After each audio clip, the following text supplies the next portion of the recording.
So this week we got the quarter century celebration, where we're gonna have 3 days of anime, news, and tournaments. As an avid Rush Duel fan, one of the tournaments I'm most excited to see is the Duel Links event. For those of you who may not know, it's where two teams of creators will duel against each other to see who's the best between them. Now, I don't know all the rules regarding the event, but I do want to at least make some predictions of what kind of decks we're gonna see. I am under the assumption that there are going to be 8 unique decks so that we just don't have 8 variations of aggro or something. However, if we do see that, then this video would just be my version of a tier list. But I do want to at least try to predict what people might be playing and what kind of matchups would be fun to watch. So here's what we're going to do. I'm going to split the screen like this, so I can put the featured deck in the middle and then try and balance out the decks for the teams in order to get max entertainment and close games, hopefully. If we look at what decks are super popular on the ladder and for tournaments, you'll start to see a common pattern. It's almost always aggro or some variation of it. Dragon aggro is good because I think the top Goha Fest player used it, and it's just such a simple deck to play. Like, I would be so shocked if we didn't see this in tournament. But thankfully, that's not the only good dragon deck.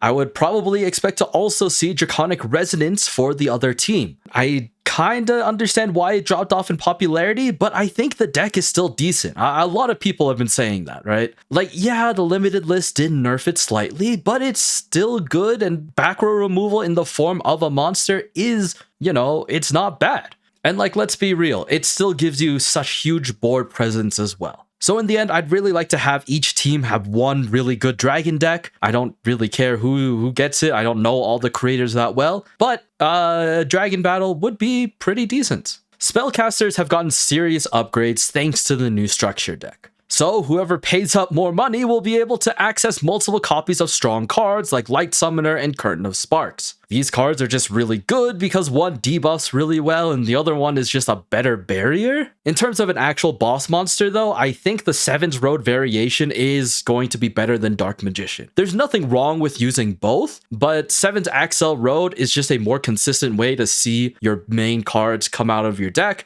and you get to hit them really hard and utilize one of the ace monsters, which from a marketing perspective makes sense.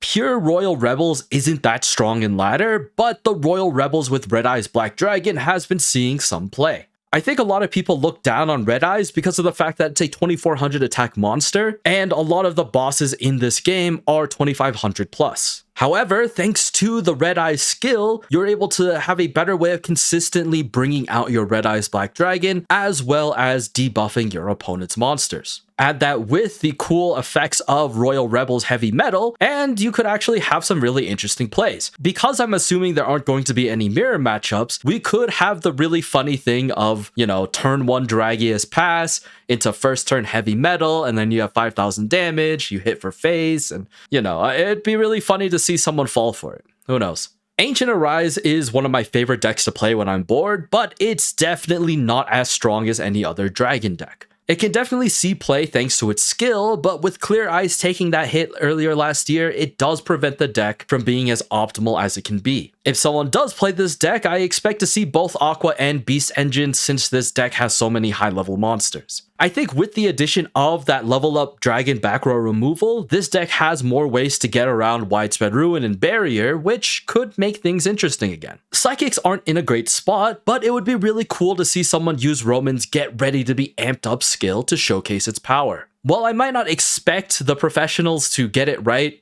like 70% of the time, it will guarantee a win 100% of the time, the other 30% of the time. Like, for me, I love being able to summon the Esperad and then destroy 2 cards, summon my Prima Gitarna, and then just hit for game. It's a cool feeling to have, but I think it is very difficult to pull off if you don't do the math right. But if it does happen, I want to see that reaction on screen. I want to see the person who gets shocked by the Hangry Roman and, loses because of that. If not for the clip, it's also just for Konami so they can use it for content bait later. Another slept on deck is the Warrior archetype. I think it gets underused because of the fact that their greatest floodgate, Yami Ruler the Dark Delayer, can be played around a bit easier compared to the beginning of the meta. Their new trap is decent enough, but they don't really have better in-archetype back row removal. They do have some strong cards like Hime Ruler who can hit over a triple defense pass board, and their level up monster card can help add some tempo to your deck. Aquas are in kind of a weird space right now. I think they do have a good deck in the form of Aqua aggro, but other than, I think pure Aqua just doesn't hit as hard as it wants to. It also doesn't help that Seahorse Carrier going down to 2, just makes it really hard to be consistent. So if anything, I expect the aggro variant to show up, and I think it could be a hidden contender for one of the best decks. I really do hope Aqua aggro shows up in this event. Imagine turn 1 getting a Diane Keto out and just continuously being able to add 1,000 life points each turn. I think that'd be super crazy. However, the only issue that I can find is that the main field spell was from an event, so unless Konami gives them fully stocked accounts with everything that they need, the deck just won't be at an optimal level. And I mean, even now it's not optimal because the only boss monster they have is Diane Keto, and you really wish for something else. And then here are some honorable mentions. Machines could also be a really good deck to play. 1, it showcases the free structure deck that you get. And 2, I mean, it's just another YuGiOh deck. They do have some strong bosses, and Ace Breaker's effect isn't too hard to pull off, so it'd be a decent contender, especially when you can use the ultimate bond skill. All you gotta do is press the shiny yellow button every time the bird is in hand, and you'll probably do fine. Though, like I said before, you probably want the 3 copies of the structure deck so that, you can get maximum value. Beast Gears would be wild to see. There's a lot of easy to pick up cards for those who might have only gone to the game a week before the tournament, but is just not strong without its beloved field spell. I think if that field spell would have gotten added, this would have contended for at least tier 2, high tier 2. But even now, it can still be good against some of the lower tier decks, and it can be a way to market to other players that if you play enough games, you could just get this entire deck for free. Pyros would be a cool one to see. It's a rogue enough deck that wins feel satisfying and you don't feel terrible when you do brick because it's just not your fault. You could add the beatdown cards if you're up for it for some extra spicy stuff, but the Noodle Ninjas are a fun group of cards and a win from them would be hilarious, especially if it defeats a high tier deck. For the rest of them, pure beasts just aren't good at all, and Raid Across is, well, it's Raid Across.